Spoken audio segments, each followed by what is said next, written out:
Welcome to Sage for H, where we search for truth and meaning in global politics. And welcome to the Science of the Time series. The idea is to focus on some of the most pressing issues characteristic of the times we live in. Today, I have the honor to speak to Dr. Sean Kenji Stars about a seemingly always relevant topic, namely the question of US decline. Welcome, Dr. Stars. Thank you very much for having me. It's really nice to have you here. So please enlighten us. Why is the United States not in decline? Okay, sure. So I'm going to share some slides because I prepared some data. Nice. Whoa. No, that's not it. You have a lot of stuff up there. a lot of tabs open. Yeah. Can you see it now? Yes, we can see it. Yes. Okay. Okay, great. Yeah. So I'm just going to show you some data from my upcoming book. Okay, so this will be part of your new book, or the book that is coming out now, 2022, right? No. So I'm revising, resubmitting. I'm resubmitting the revisions by June. Yeah. So yeah, hopefully it'll come out next year. There's a large number of delays which are boring, and I won't bother explaining all of them, but delayed in a variety of ways. Anyway, so it's called American Power Globalized: Rethinking National Power in the Age of Globalization. So it's intervention in understanding the core geopolitical economic competition for age, as John said, that between China and the United States, which is of course a very crowded field. But I think I offer something new because I'm trying to reconceptualize national economic power and development in the 21st century with an original methodology and creation of 3 unique data sets. So this shows, I think, that most overestimate Chinese economic power and underestimate American economic power in the age of globalization. And so my argument, first I'll give you the argument, then I'll show you the data. So in the 20th century, most measure economic power by national accounts, so especially gross domestic product, GDP, but also national share of manufacturing, national share of world exports, balance of payments, and so on. And so this assumes that a state can control or leverage economic activity within its national borders and primarily or predominantly within its national borders, right? And so, for example, when Japan was rising in the 1960s to 1980s, rising Japanese national accounts correlated with the rise of Japanese corporations and their increasing international competitiveness, because the corporations owned the technology and the capital that they were producing, and they were producing it in Japan, and then they were exporting it from Japan. And so the profits were going back to Japan. And so Japanese wealth is increasing, right? So we can generally assume that as Japanese GDP, national share of world exports, manufacturing, et cetera, as those are all increasing in the 60s and 80s, so too was Japanese economic power. But this link has been shattered, I think, in the age of globalization, especially because of the globalization of US production and finance for now decades. And so both of these assumptions here no longer hold.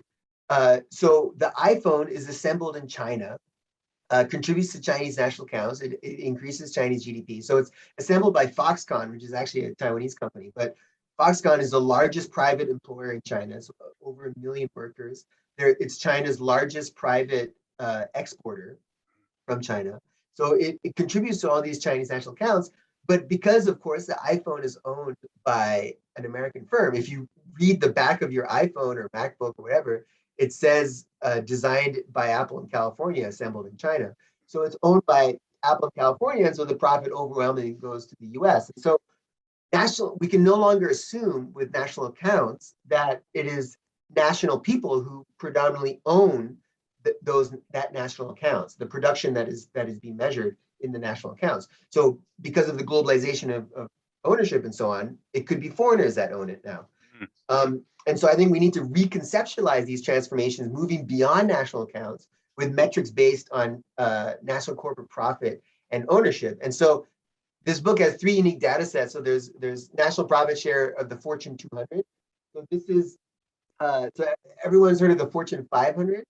But so that started in early 1950s, I think. But that was only the top 500 in the United States. Their international list started in 1963. And so I take their oldest international list and I bring it up to the present, and chart the national profit shares across almost 60 years now. And then I look more, so this is just the top 200 firms. I go deeper in the top 2,000. So this is the Forbes Global 2000, top 2,000 corporations in the world. Across, I aggregated 25 broad sectors from 2006 to the present. So in my ISQ article, I only have 2 years, but this has, you know, all years available.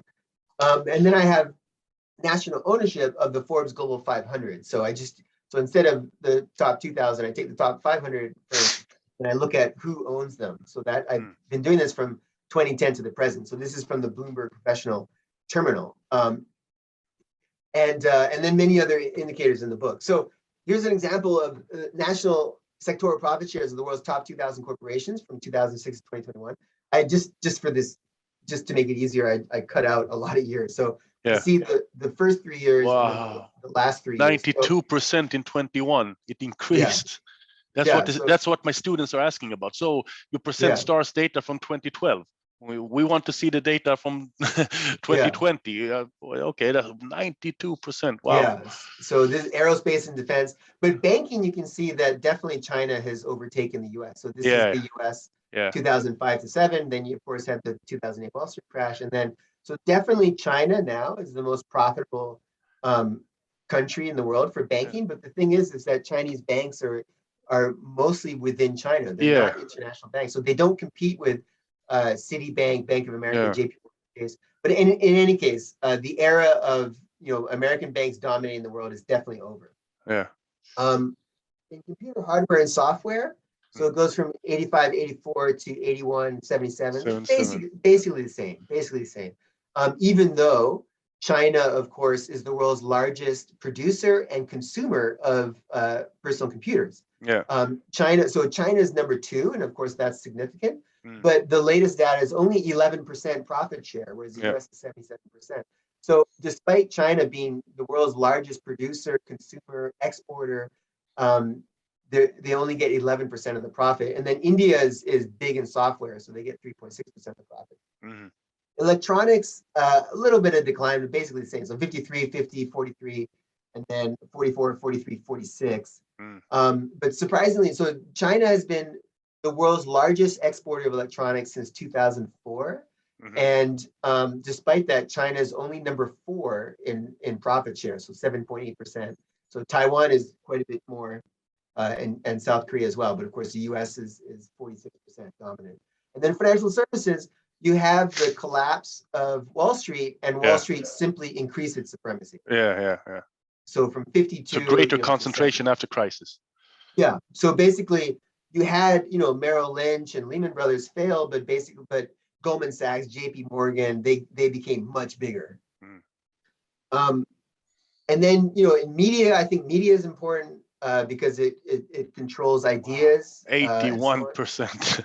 85, 81%. So again, it's more than over 10 years ago. And let's just pause and think from 2005 is here. So from 2005 to 2021, I mean, a lot of things have happened since then. So you've had the 2008-9 global financial crisis. You had the continued rise of China. Throughout this whole period, China is growing at least 5-6%, you know, often more. And yet still, despite all of this, you have incredible American profit shares.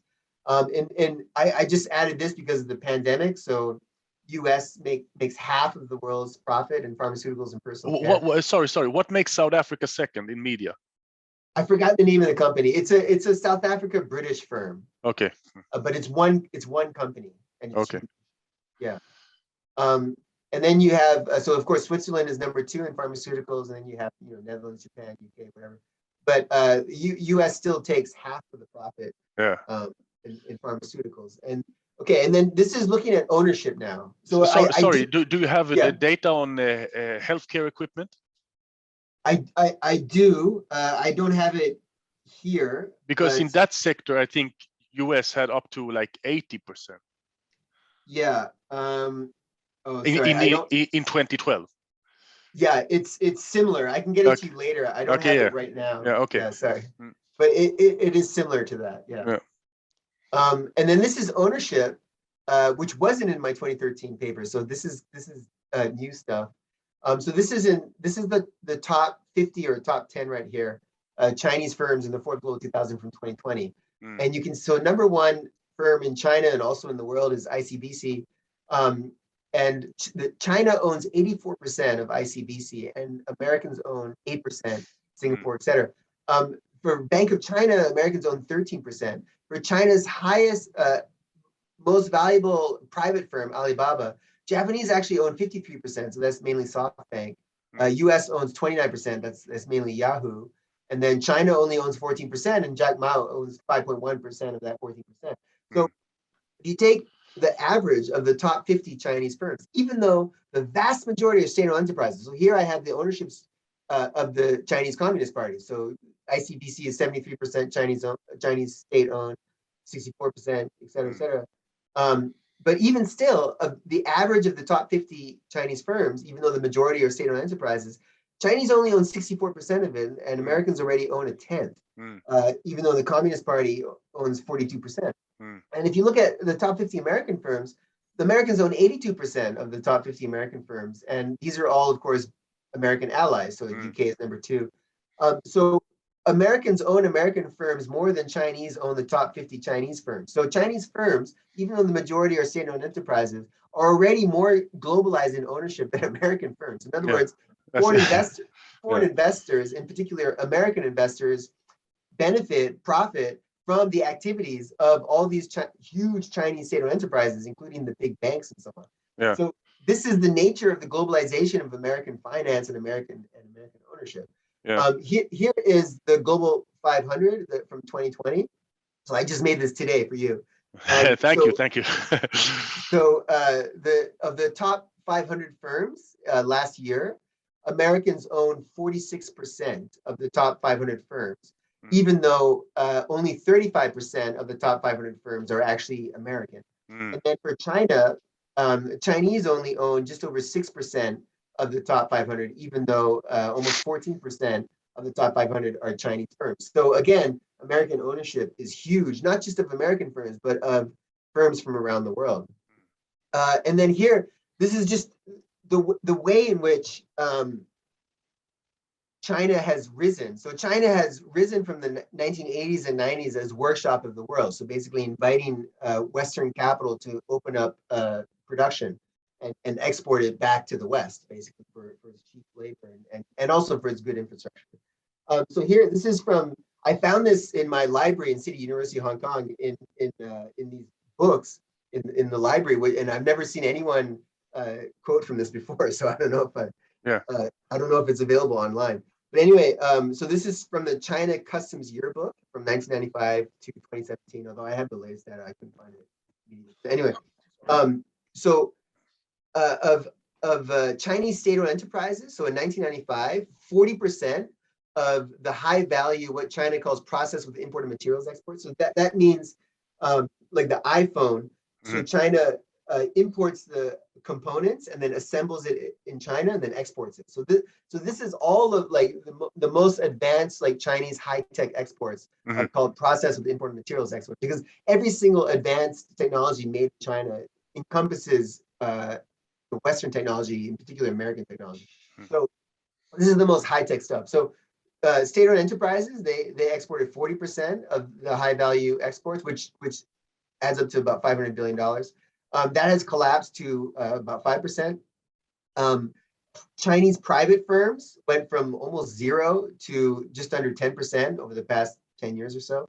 mm. And then foreign invested enterprises, or sorry, uh, yeah, no, sorry, this is foreign owned enterprises. Mhm. And then this is foreign owned and joint ventures. Yeah. Yeah. So a lot of the times when like BMW or whatever, they set up a factory in Mm, China, they have to form a joint ownership with the Chinese firm so that that Chinese firm can try to learn from its technology. mhm. So this is fully foreign owned firms. Yeah. So uh, 60% of China's high value exports are done by foreign owned firms. And then if you include the joint ventures, it's over 80%. Yeah, So over almost 90. Yeah. Yeah. So well over 80% over the last like over 10 years has been of the high value exports has been done by foreign firms. And then here's like combining some of this data, the data sets that I have. This is from combining the WTO and the Forbes Global 2000. So China's exports in office and telecom equipment was $590 billion. And by value, that's 32% of the world's value. But by profit, it's only 1.6%. So this is, of course, iPhones, computers, et cetera. Yeah. And then the US profit share is 60%, even though the US only exports 8.3%. And then even with clothing and textiles, of course, China is the biggest exporter, 37%, but its profit is only 4.7%, and the American profit is 50% in clothing and textiles. So we can see that the link between national accounts and ownership has now severed in the age of globalization. Just because China is the workshop of the world doesn't mean that the majority of the profit stays in China. Of course, China is very rich.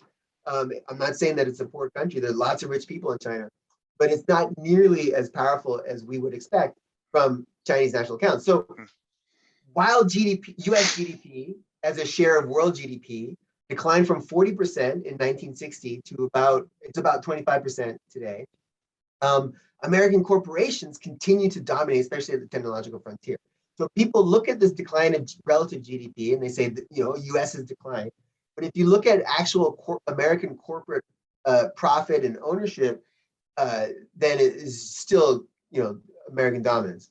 And not only that, but American ownership of global capital has also increased, even of Chinese state-owned enterprises. So, whether it's Apple or Samsung Electronics that are competing with each other, American investors profit from either one. So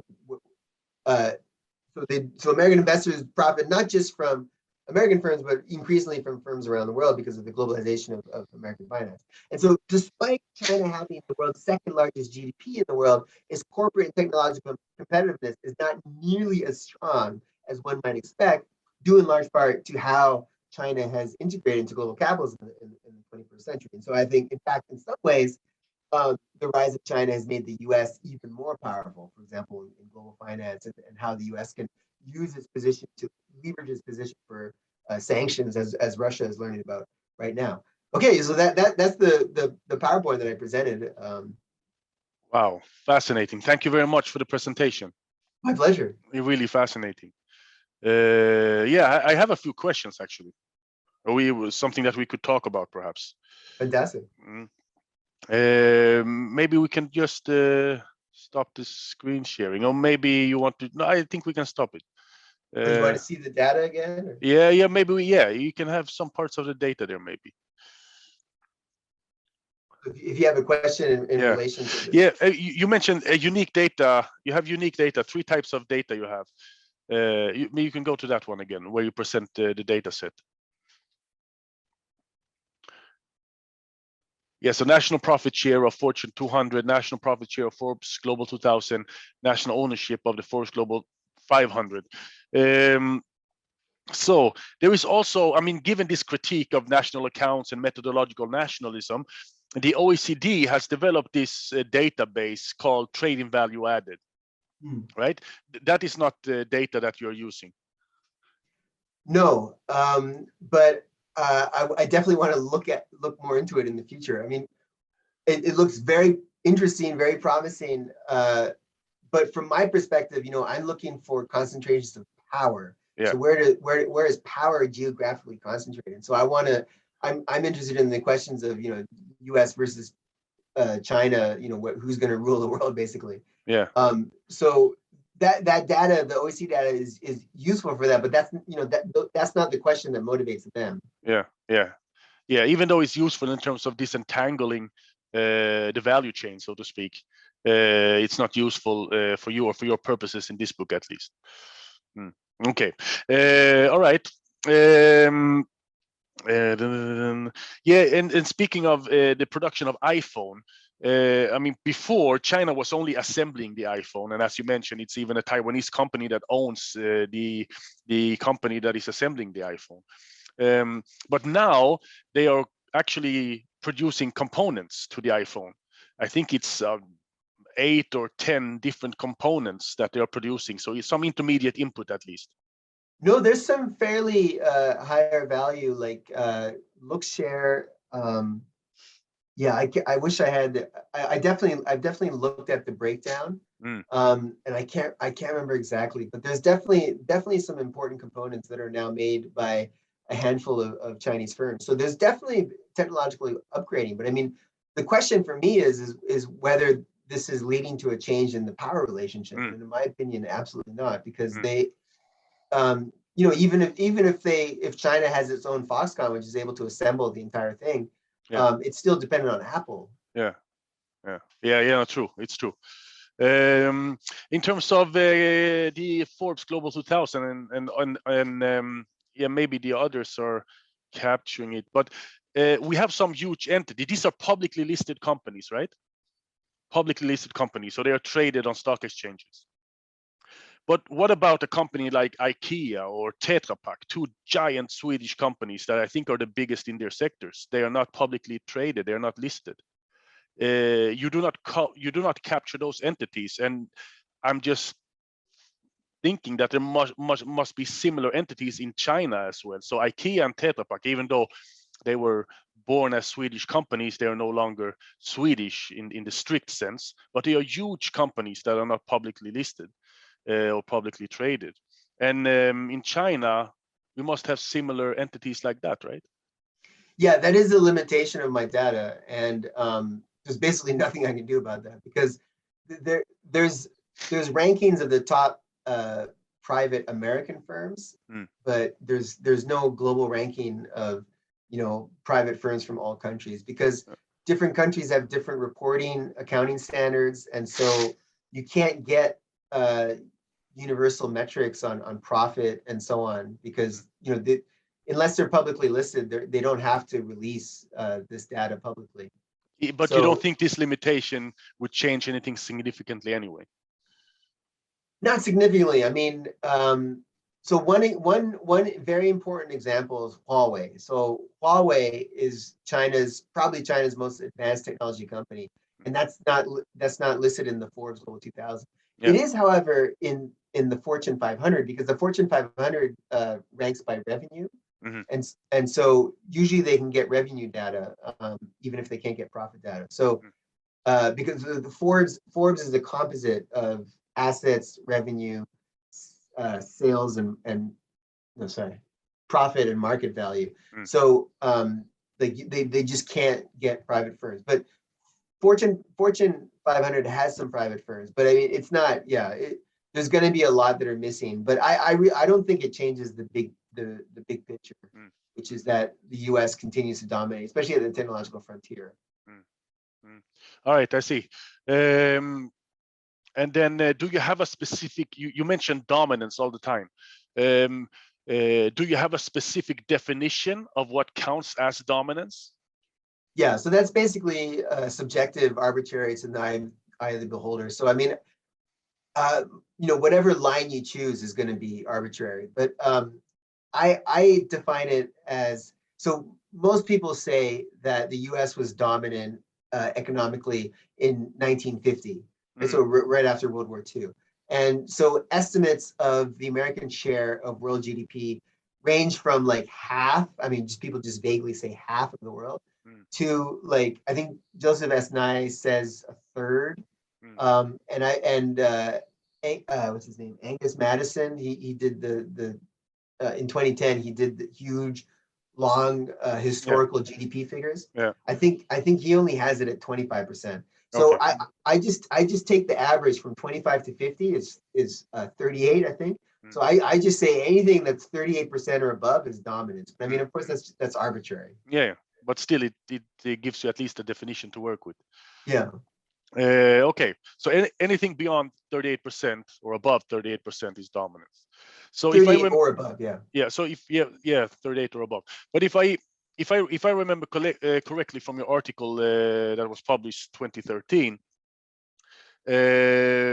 United States or companies domiciled in the United States was the number one in terms of profit share in 18 out of 25 sectors, if I remember correctly.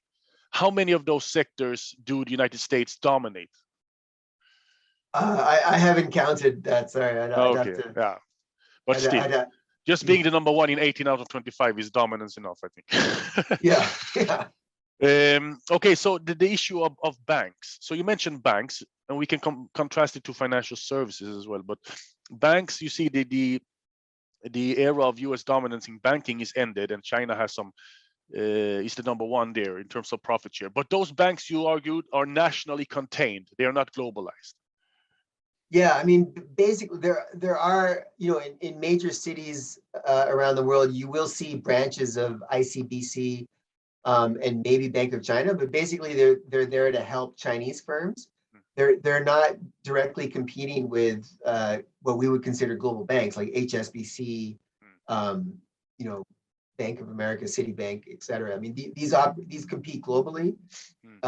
Chinese banks, or the vast majority of their profits are within China itself, and of course they're all state-owned enterprises. So basically, they're a function of Chinese state industrial policies. So they decide where to invest and so on. But when it comes to financial services, we see increased U.S. dominance. Correct? Yeah, yeah. So China. So after the crisis, they even concentrated their power even more. And so China was number two. India was number two last year, but China became number two in the world. So that's significant, but it's still nowhere near the U.S. Yeah.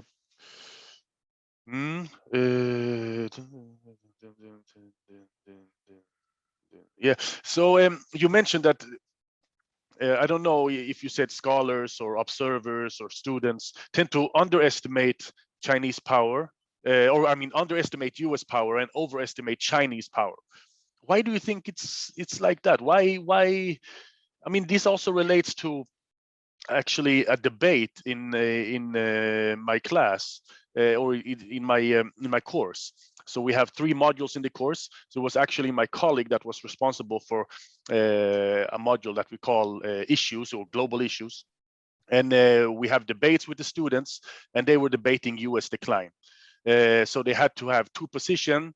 One group of students were arguing for US decline, and another group of students were arguing that the United States is not in decline. And afterwards we voted, and the students that the class is voting for which group they think has the best argument. And the group that was arguing for that the US is not in decline won the discussion. But afterwards, when my colleague asked the class to vote in, I mean, to say what they are, I mean, this was about a debate. So who won the actual debate? But then he asked, what is your real opinion? What do you think is the real case? Forget about the debate. What do you think? And everybody in the class said that the United States is in decline, even though the group that argued for the United States is not in decline won the debate. They still were not convinced personally. The whole class raised their hand. United States is in decline. Not a single one argued against. Why do you think it's like that? Given that the data is so obvious in some sense. Well, there's different groups of people. So with non-Americans, I think maybe many want the U.S. to decline. Okay. And so they and I guess, I mean, also it's a big constant story in the media. I mean, people say that the U.S. was too weak under Obama, and then it was like completely out of control and just against the liberal order itself under Trump, and then so I mean, people always it's always been in the media every year after year after year, the U.S. is declining. But for the United States, you can find writers going back to the 1790s saying that the U.S. is done and it's in decline, and there's no chance we can catch up with Britain and so on. So this has been a feature from the very beginning, and I think part of it is part of it is discourse is not real. Well, I think part of it, especially in the past half century, I think if you're an American arguing that the U.S. is in decline, then you can justify increasing budget spending in the Pentagon, in the national security apparatus, CIA, NSA, et cetera.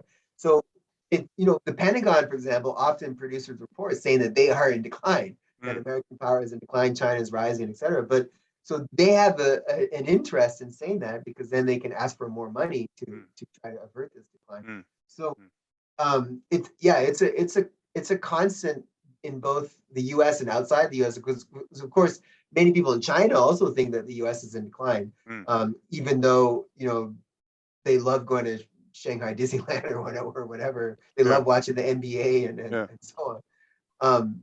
So yeah, it's definitely an interesting disconnect. I mean, for scholars, I think basically too many are stuck in what I think is an anachronistic way of conceptualizing national power. So too many people are stuck in national accounts, and like even that as well. I mean, the media is always talking about whether GDP is rising or declining and everything. So like it's all reinforced, but we have to overcome this conceptualization of national accounts as indicating national economic power in the age of globalization. Like it just doesn't.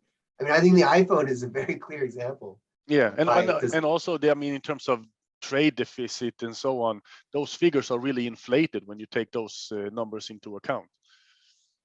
Yeah, so I mean, it used to be the case that if you have a trade surplus, and that indicates that you're increasing your wealth and your power and so on. But the thing is that the U.S. has had a balance of payments deficit for over 50 years, and so that's no longer a source of weakness. That's a source of immense strength.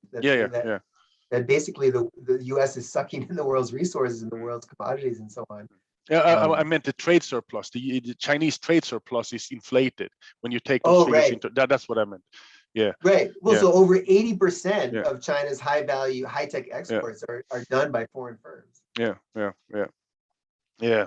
Fascinating. So, I mean, yes, the United States is this really powerful country, and U.S. corporations are dominating global capitalism, but in some sense, there is perhaps, or maybe we could speak of domestic decay internally. And what do you make of that? Is that sustainable in the long run? So to go back to our previous session, I mean, I think this is where critical political economy is important, because we focus on class. So when I talk about American dominance, I'm referring to the dominance of the American capitalist class. And so because I critique capitalism, and I assume that within capitalism, the capitalist class will always benefit more than the working class, and you will often have increasing inequality between the classes because of the extraction of profit from the workers. And so when the American capitalist class is doing better than ever, I kind of assume that the flip side of that is that workers are not doing so well at all. And that is, of course, exactly the case.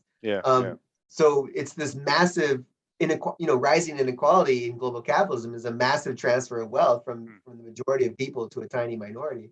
And so yeah, absolutely. I mean, I can rattle off statistics too. I mean, like 80,000 people died from deaths of despair, from opioid epidemic and suicides and alcoholism, et cetera, and so on. But when we're talking about power in global capitalism, like they're all alternative worlds, right? I mean, like so.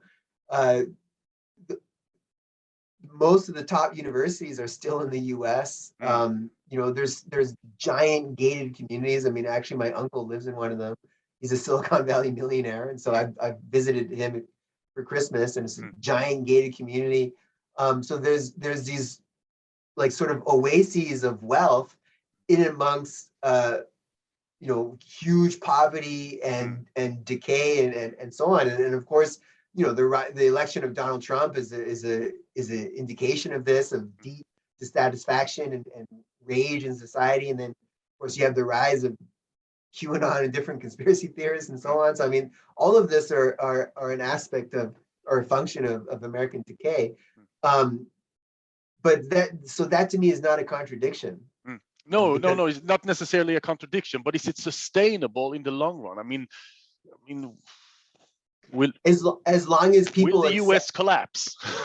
as long as people accept capitalism, then this system will be sustained. So I mean, as long as people don't rise up, I mean, so whether it's uh, Donald Trump, which did a hostile takeover of the Republican Party on a platform of right wing populism. I mean, he basically forgot or gave up all of his things that he said he was going to do because of immense pressure. But or Bernie Sanders, who also wanted to increase protectionism. I mean, from a social democratic perspective, increase the welfare state and so on.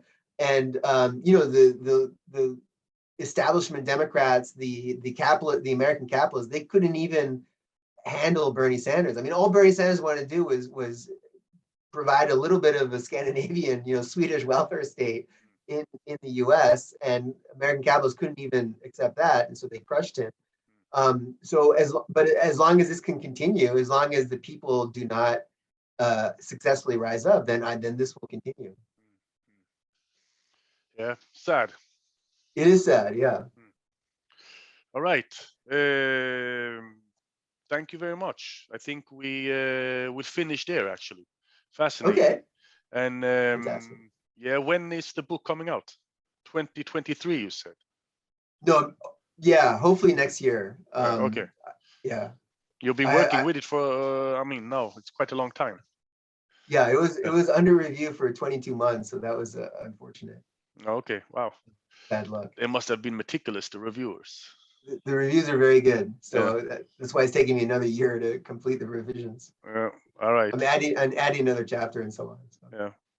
All right. I'm looking forward to the book release, and thank you for sharing the data. Much appreciated. Yeah. All the very best. Take care. All right.